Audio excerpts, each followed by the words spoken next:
বুঙ্গার চিনিতে এতই মিষ্টি যে নিলামে নিতেও প্রতিযোগিতার হিড়িক আদালত পাড়ায়। বুঙ্গা মানে চোরাচালান। সীমান্তের লোকজন চোরাচালানকে বুঙ্গা আর চোরাকারবারিকে বুঙ্গারি বলে।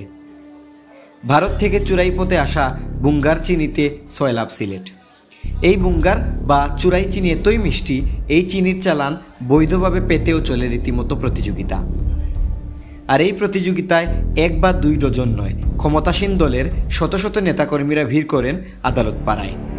বিকাল 3:30টার পর নিলাম কার্যক্রম শুরু নিয়ে হুলস্থুল পড়ে যায়। নিলামে বাজার দর থেকেও চড়া দামে কিনে নেওয়া হয় চিনির চালান। বুধবার 3 জুলাই বিকেল 3:30টায় সিলেট মেট্রোপলিটন ম্যাজিস্ট্রেট 3য় আদালতে চিনি নিলাম হয়।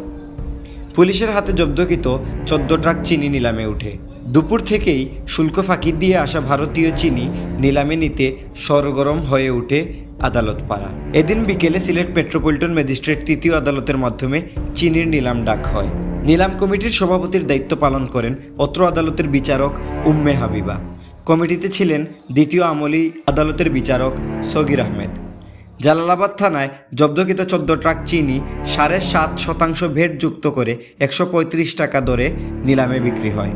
এছাড়া এয়ারপোর্ট থানার 124/24 মামলায় জব্দকৃত 6 টন চিনি কিনে নেন ছাতক উপজেলার গোবিন্দগঞ্জ ইউনিয়ন পরিষদের সাবেক চেয়ারম্যান অলিউর রহমান চৌধুরী, বকুলের বড় ভাই সৈদেরগাঁওয়ের বাসিন্দা আশরাফুল রহমান চৌধুরী।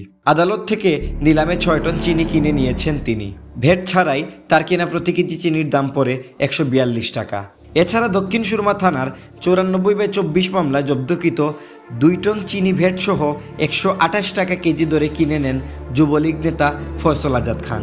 তিনি নগরীর 7/2 ফরিদাবাদ হাউজিং এস্টেট এলাকার আবুল কালাম আজাদ খানের ছেলে।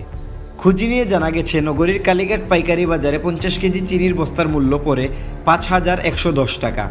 কালীঘাটের ব্যবসায়ী ভাইবা স্টোরের দেলোয়ার হোসেন বুধবার রাতে এ তথ্য জানান।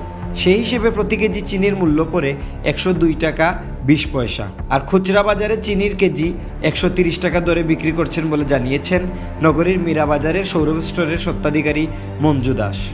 এত চড়া দরে চিনি ক্রয়ের কারণ জানতে চাইলে আশরাফুর রহমান চৌধুরী বলেন, আমরা 10 জনে মিলে চিনি কিনে ফেলেছি, বাজার দর হিসাব করিনি, একটু বেশি দরে চিনি কিনে নিয়েছি ঠিকই, এখন বাজার দরের নিচে বিক্রি করতে হবে। চিনির নিলামে থাকা মেট্রোপলিটন 3য় আদালতের বিচারক উম্মে হাবিবা বলেন, নিলামে সর্বোচ্চ দরদাতারা আগামী 3 কার্যদিবসের মধ্যে মূল্য পরিশোধ করবেন। এছাড়া 14 ট্রাক চিনি 15 দিনের মধ্যে হস্তান্তর করবেন। অপর 2টি নিলামের চিনি 7 দিনের মধ্যে হস্তান্তর করে নেওয়ার আদেশ দেন। উল্লেখ্য, 6 জুন জালালাবাদ থানার উমাইয়াগাঁও থেকে 14 ট্রাকে 2114 বস্তায় 1,05,700 কেজি ভারতীয় চিনি জব্দ করে সিলেট মেট্রোপলিটন পুলিশ। এছাড়া এয়ারপোর্ট ও দক্ষিণ সুরমা থানা পৃথক অভিযানে আরও 2 ট্রাক চিনি জব্দ করে। সূত্র জানায়, চিনির অধিক মূল্য দিয়ে কেনার নৈপথ্যের মূল কারণ নিলামের কাগজ। এই কাগজ ব্যবহার করা হয় চোরা চালানে। সীমান্ত পেরিয়ে সিলেট ও সুনামগঞ্জ ঢুকে চোরাই চিনির চালান। সেই চিনির চালান ঘাটে ঘাটে ধরে পুলিশ। আর চালান ছাড়াতে ভিন্ন কৌশল হিসেবে নিলামের কাগজ চিনি চোরাকারবারীরা রক্ষা কবচ হিসেবে ব্যবহার করেন। বিগত দিনে জব্দকৃত চিনির চালান তোলা হতো নিলামে। আর এই নিলাম কপির মেয়াদ শেষ হওয়ার আগে 10 থেকে 12টি চোরা চালান এই কাগজ ব্যবহার করে আনা হতো। ঠিক একইভাবে বুধবারের নিলামে যাওয়া চিনি বাজার দরের চেয়ে বেশি মূল্যে কেনার নেপথ্যে রয়েছে এই চিনির চালানের কাগজ। অনুসন্ধানেও এমনটি জানা গেছে। আলী হায়দার মৃদুল, শ্যামল, সিলেট।